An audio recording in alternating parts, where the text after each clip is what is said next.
Hello, my name is Paula Morales, and I'm the co-programming director of VoteSC. Hi guys, I'm Devin Patel and I'm the Vice President of Unruh Associates. Today, we will be discussing several contested California propositions with Danielle Cendejas. Danielle is the Senior Vice President at the Strategy Group. Thank you so much for being with us today. Would you like to get started by introducing yourself, talking about your role at the Strategy Group? Sure. Well, thank you so much for having me. It's always a pleasure to be with USC and the Unruh Institute. I'm very excited to help your students engage with the election coming up, and people are already voting. So if you haven't had the chance to do that, make your plan.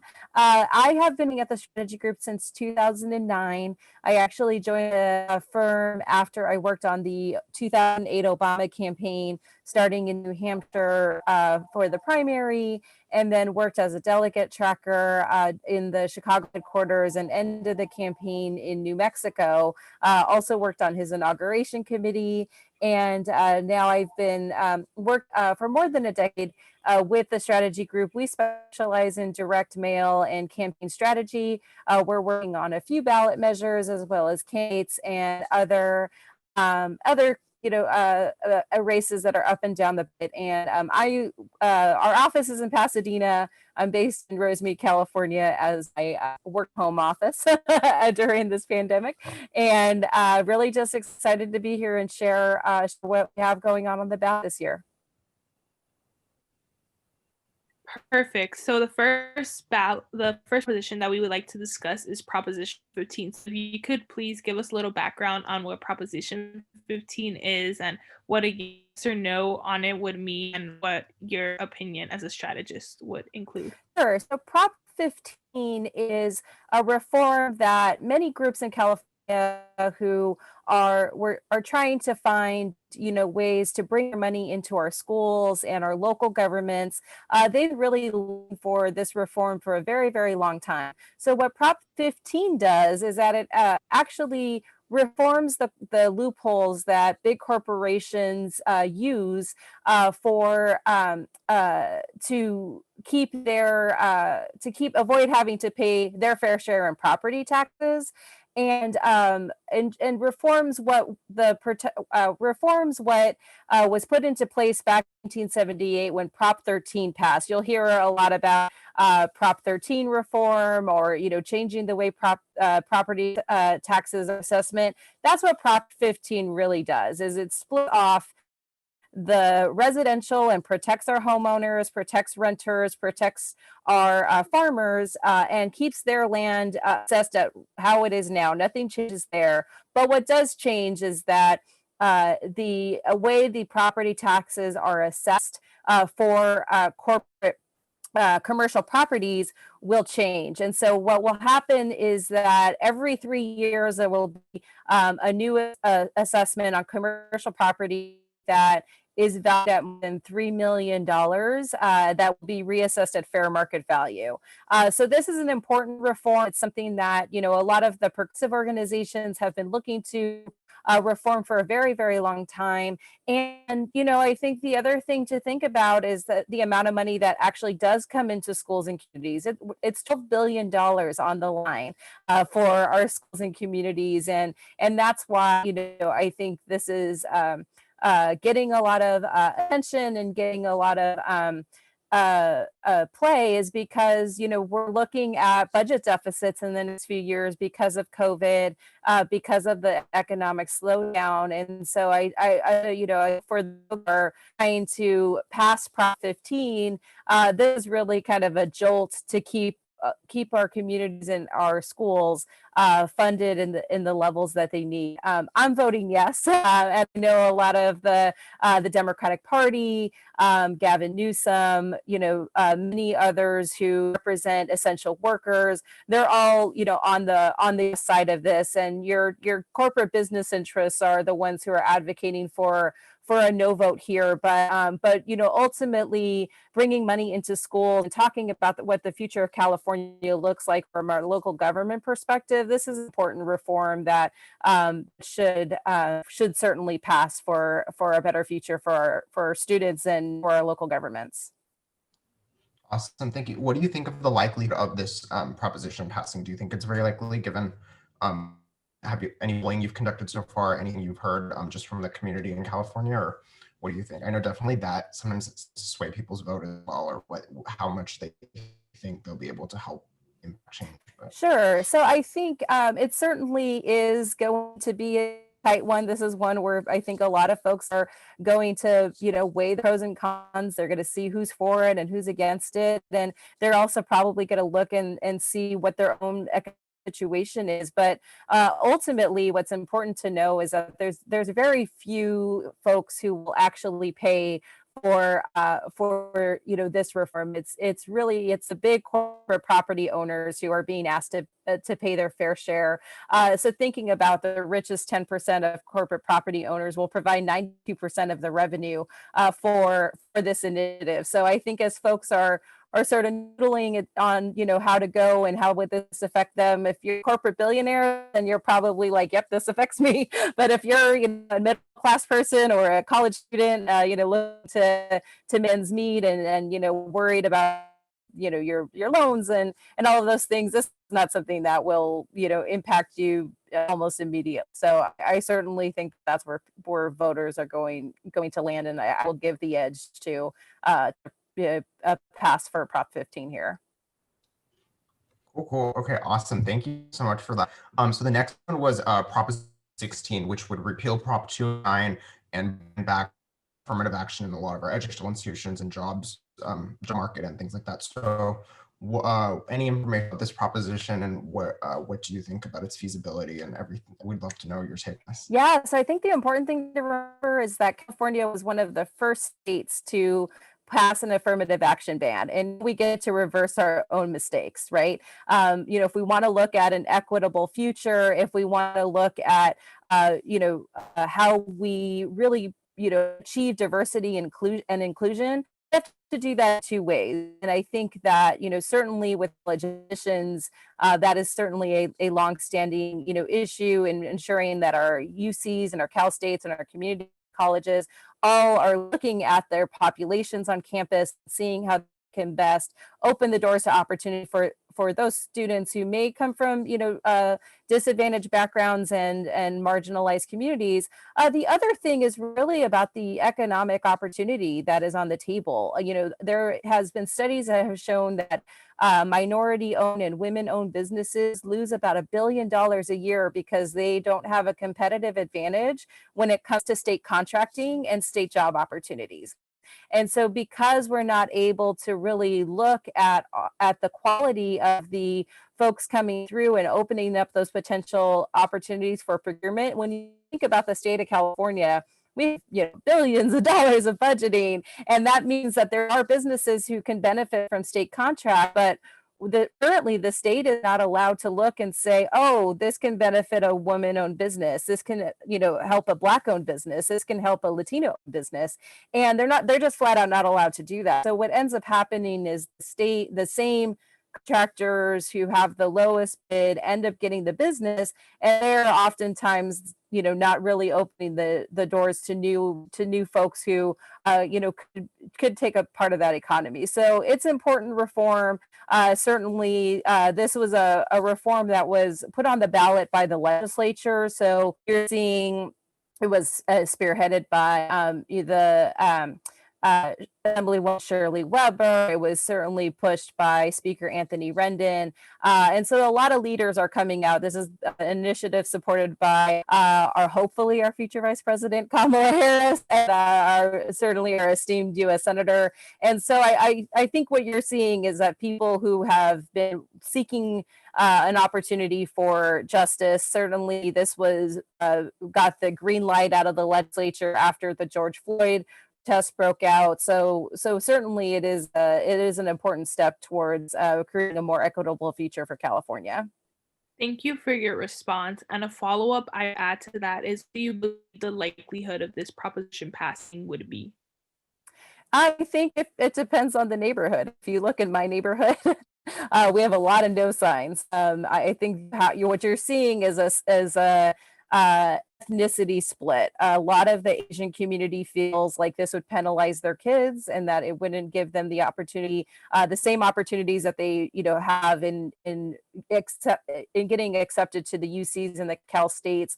A lot of those sort of myths have been debunked by the Yes campaign, but I think what happened back in the 90s when Prop 209 did pass is that on paper it sounds like you're actually promoting diversity when when you read what this initiative does on the ballot side. So I remember, I think I was in high school at the time.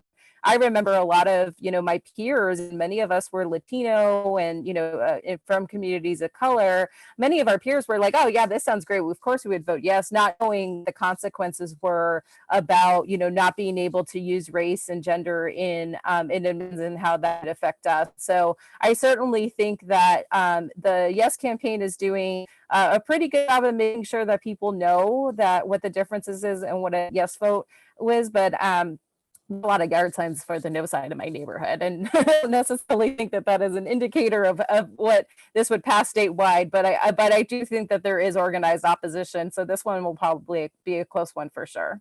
But a high Democratic electorate with the Democratic endorsers certainly should help this one here. Thank you for your response. The next proposition we'd like to talk about is Proposition 18. This would allow 17-year-olds who will be 18 at the time of the general election to vote in primary elections and special elections. Could you speak more of this one? Sure. So this is one I'm actually working on, which is kind of exciting to speak about. And we're really excited because if you think about, if you turned 18 between March and November this year, you missed out on picking your preferred candidate for the presidential election. You also may have missed out on your favorite candidate for local office and state office and Congress. And so what this reform would do is saying, hey, if you're going to turn 18 by November, by the general election, then you ought to be able to affect, what gets decided on in the primary ballot. And so it really opens the opportunity for young voters to start their civic engagement at an earlier time, knowing that they're going to participate. So a couple of things that that we on the Yes side have are that if you can sign up to serve in the military before you're 18, you ought to also have the ability to vote if you have the ability to serve your country. You also can pay taxes because if you're working, they deduct those taxes from your paycheck, and so that also should give you the right to vote. But ultimately, this is habit forming, and we want to encourage more people to participate in our democracy. And I think the future of California is in the hands of our younger voters, and this gives an opportunity for them to have a say in what ends up being on the general election ballot, because the issues matter. Things are on the line like student loan debt and climate change, gun safety laws, all of those. To have the choice between two candidates, depending on where they support and your values, you ought to be able to choose those folks in the primary if you are going to have the opportunity to vote in the general election too. Yeah, definitely. I totally believe in this. I actually was 18 when I voted in my first primary right at the senior high school. Anyway, so when I saw this proposition, I was like, this makes sense. I mean, I've heard some of the arguments like, oh, like high schools will be deciding our taxes. But when I read these, I'm like, what is the maturity? You don't mature much in 6 months, right? So, I mean, essentially, why not say at the beginning so you can really go through the whole election cycle? But on that note, because you work on this proposition, do you mind just sharing a little bit more about what you've done and some of the efforts you've kind of participate in just to push this prop and hopefully see it come to fruition? Yeah, absolutely. So we have a wonderful website. I helped create a website, which is fantastic. And so we worked with the volunteer who had actually organically started the website on their own. And so we were like, can we take some of your graphics because they're really wonderful. So if you go to the Yes on 18, if you go to our Yes on 18 website, you'll see a graphic that was designed by one of our grassroots volunteers who's in the Bay Area. And so it's really been a great effort. It's supported by so Assembly Member Kevin Mullen and Assembly Member Evan Lowe were the ones who pushed this through the legislature, and it got voted on, put on the ballot pretty late in the game. But they've really fantastic about having a broad coalition. And one of the most exciting things is that Snap, the parent company of Snapchat, actually made their first endorsement for Sun 18. And so we have certainly been using organic, sharing that on social media, engaging younger folks. But it's been really wonderful to see how exciting this campaign has really kind of been out there and become. We even got a mention on TMZ Sports. They asked one of the NBA players if they thought that this should go through, and he said absolutely. Like that's never happened to me on a campaign before, so this was tremendously exciting. Cool. Okay. Awesome. Thank you for sharing that. So now we will move on to Proposition 22. This is obviously a really big one. We've seen a lot of advertisements on TV. One side saying that it's all funded by corporate interests, and another side that's saying, oh, like these companies will lead the state and what you left with. So what is your take on this breakdown of this proposition? Because I feel like there's a lot intertwined in it that people aren't necessarily catching, and it's been boiled down to something that's not. And so anything to share on that? And then, as much insight as you can, because this is a big one. As we know. Yeah, this is certainly one. I'm sure if you're on Instagram, all of the ads are either, all the ads are probably, I guess, on 22. So you're like, probably, what is this? This was happened. The background story is that there was a California Supreme Court case. It was Dynamex versus I believe it was the LA County, and really kind of laid the groundwork of saying, if there are these three rules, if your employees if people who are working for you fall into these three rules, it determines whether that person should be considered an employee versus an independent contractor. And so what the legislature did was they took that sort of ruling a step further and introduced AB 5. And AB 5 essentially creates a system where if you are doing any sort of full-time work, you need to be classified as an employee, which means for those who are doing this type of work that you're paid a minimum wage, you have access to paid family leave, unemployment benefits, all of the things that you enjoy when you sign on the dot and get a job for the first time when you're as an employee. So the sort of ruling was to really extend those to independent contractors, and the companies that felt the most targeted are these big worker economies that are their business models are really based on having the ability to classify people as independent contractors.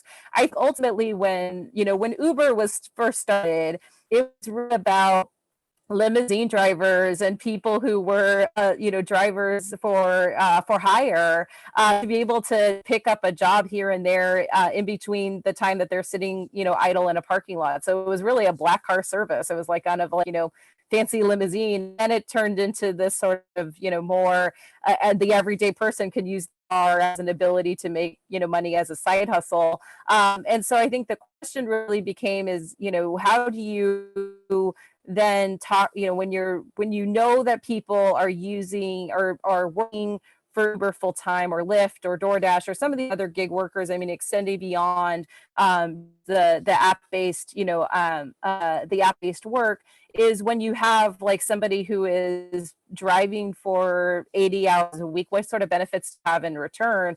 And the gig companies don't have an answer for that. So that AB 5 was really kind of targeting it.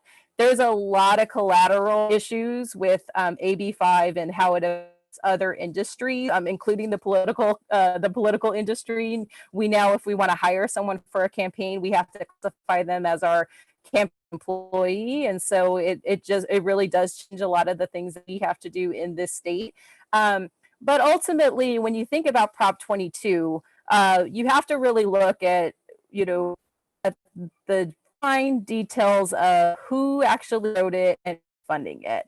And this was an initiative that was really written and now being paid for by the companies that stand to benefit the most. So the Uber, Lyft, DoorDash, and a lot of app-based companies that they are then, they've had these campaigns that clear across the country.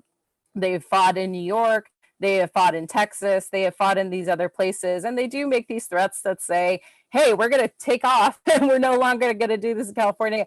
And then, they realize 6 months later, oh, guess what, we're back. And so I do think that there, what's ultimately on the line is sort of, whether or not you think that as that the law that goes into effect, all with all of the provisions and all of the restrictions, there is a provision in Proposition 22 that in order to repeal it, it would take like 7/8 of the legislature to overturn it, which is just unheard of and probably would never happen. And so that's kind of their ability to say, hey, like this will be in law forever. So it's really kind of a perspective.